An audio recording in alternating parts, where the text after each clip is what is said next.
Wow Gopi, what a change. I'm very happy. కష్టాలొస్తేనే కానీ దేవుడు గుర్తురాడు అంటారు. పోనీలే, ఇలా అయినా నువ్వు పూజ చేయడం చూసాం.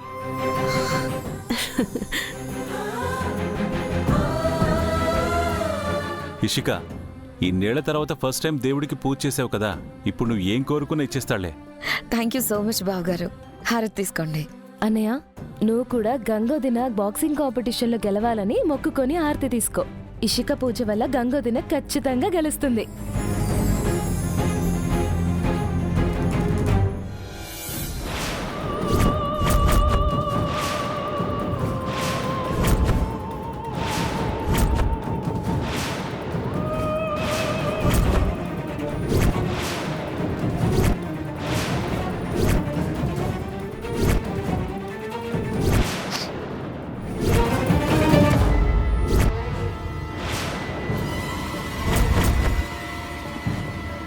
అరెరే, హారతి ఆరిపోయిందేంటి?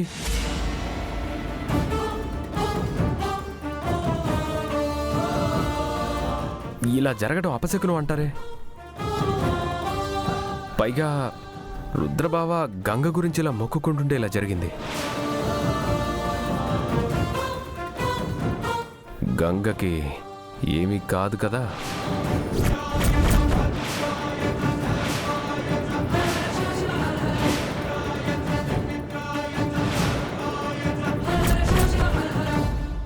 ఎందుకండి అలా అంటారు?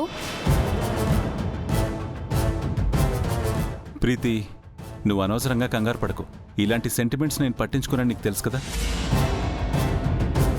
ఎందుకైనా మంచిది, సాయంత్రం గంగని గుడికి తీసుకెళ్ళు.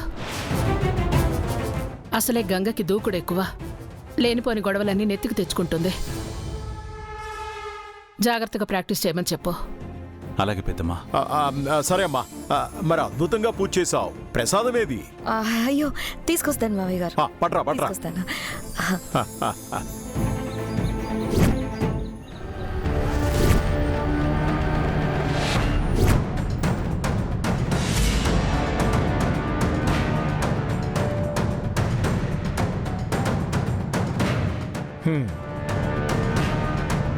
గంగ నీ మీద చేయి చేసుకున్నందుకు నువ్వు భోజనం చేయలేదు అంటావు. అది కాదు నాన్నగారు, అమ్మ కూడా గంగనే సపోర్ట్ చేసింది, అందుకే నాకు బాధ అనిపించింది.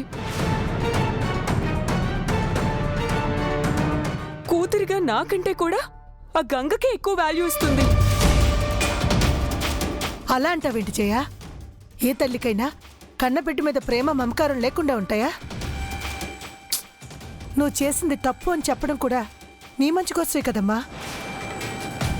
నువ్వు నేను చేసింది తప్పు అంటున్నావు గాని వీళ్ళు నన్ను అవమానించడం కనిపించలేదా? జయ, వీళ్ల గురించి నువ్వు చెబితే కానీ తెలుసుకోలేని స్థితిలో నేను లేను. వీళ్ల గురించి, గంగ గురించి నాకు బాగా తెలుసు. గంగ తన తల్లిదండ్రులకి బాగా విలువనిస్తుంది.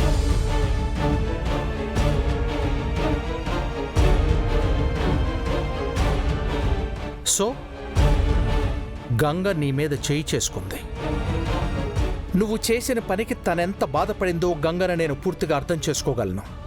కానీ నువ్వే, తనేమిటో నాకు అర్థం కావటం లేదు. నువ్వేమో అనాథగా పెరిగాను, కష్టాలు చవి చూశాను అని నువ్వు ఎప్పుడూ చెబుతుంటావు. అంటే అవమానాలు, కష్టాలు ఎలా ఉంటాయో నీకు తెలుసుండాలి కదా. నువ్వేమో ఎదుటి వాళ్ళ కష్టాల్ని అర్థం చేసుకోకుండా వాళ్ళని అవమానిస్తుంటావు. What's your problem?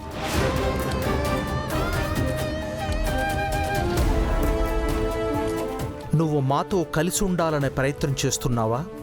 కలిసి ఉండలేక ఇరిటేటింగ్గా ప్రవర్తిస్తున్నావా? అలా అంటారేంటండి? మీరు చాలా దూరం ఆలోచిస్తున్నారు. సుధా, నేను కరెక్ట్గానే ఆలోచిస్తున్నాను. ఒంటరిగా పెరిగిన వాళ్ళు ఇలా బంధాలు, అనుబంధాలు, హద్దులు, ఆంక్షల మధ్య ఉండలేరు. అందుకే నేనొక నిర్ణయానికి వచ్చాను. తనని హాస్టల్లోనే ఉంచి స్టడీస్ని కంటిన్యూ చేయించాలనుకుంటున్నాను.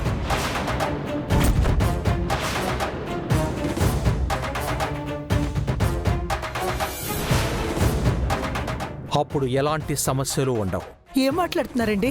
సుధా, నేనొక నిర్ణయం తీసుకున్నాను. That's an ultimate final. ఒక్క నిమిషం బాబాయ్ గారు.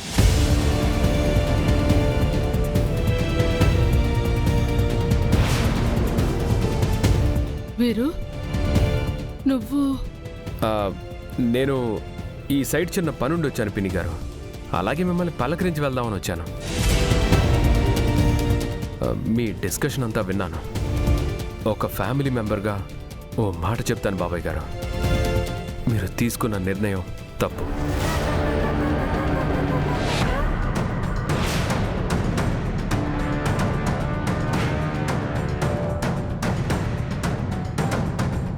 What do you mean? ఒంటరిగా పెరిగిన జయ మీతో కలిసి ఉండలేకపోతుందని మీరు తనని హాస్టల్కి పంపిస్తున్నారు. దానివల్ల తనకి ఒంటరితనం ఇంకా అలవాటు అవుతుందే తప్ప తనలో మార్పు రాదు. తనలో మార్పు రావాలంటే వేరే మార్గం ఉంది. నువ్వేం చెప్పాలనుకుంటున్నావో సూటిగా చెప్పు. జైకి మంచి సంబంధం చూసి పెళ్లి చేస్తే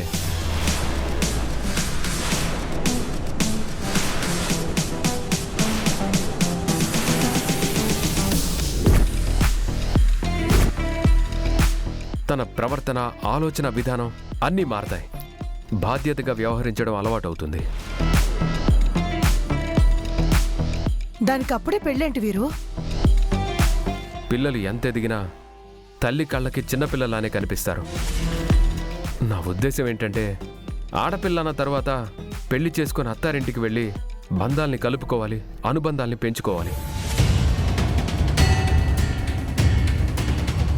తనకంటూ ఓ కుటుంబం ఏర్పడితేనే బాధ్యతలు తెలుస్తాయి. మనుషుల్ని, పరిస్థితుల్ని అర్థం చేసుకోవడం, వాటికి అనుకూలంగా తనని తను మలుచుకోవడం అలవాటవుతుంది. జయలో మీరు కోరుకునే మార్పు తన పెళ్లితోనే సాధ్యం అవుతుంది. నో, నాకిప్పుడు పెళ్లి చేసుకోవడం ఇష్టం లేదు. చెల్లెమ్మ, పెళ్ళి అనగానే ఏ ఆడపిల్ల ఎగిరి గంతేసి సరే అందు. నీలాగే వద్దు అంటుంది. కానీ మా బాధ్యత మేము నిర్వర్తించాలి కదా. ఏమంటారు బాబాయ్ గారు? బంధాలు విలువ తెలియాలి అంటే తనకొక బాధ్యత కలిగిన బంధంతో ముడివేయాలి.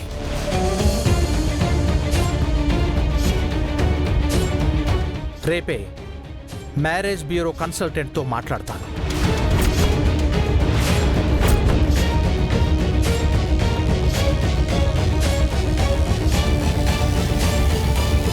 వేరు, థ్యాంక్స్ ఫర్ యువర్ అడ్వైస్.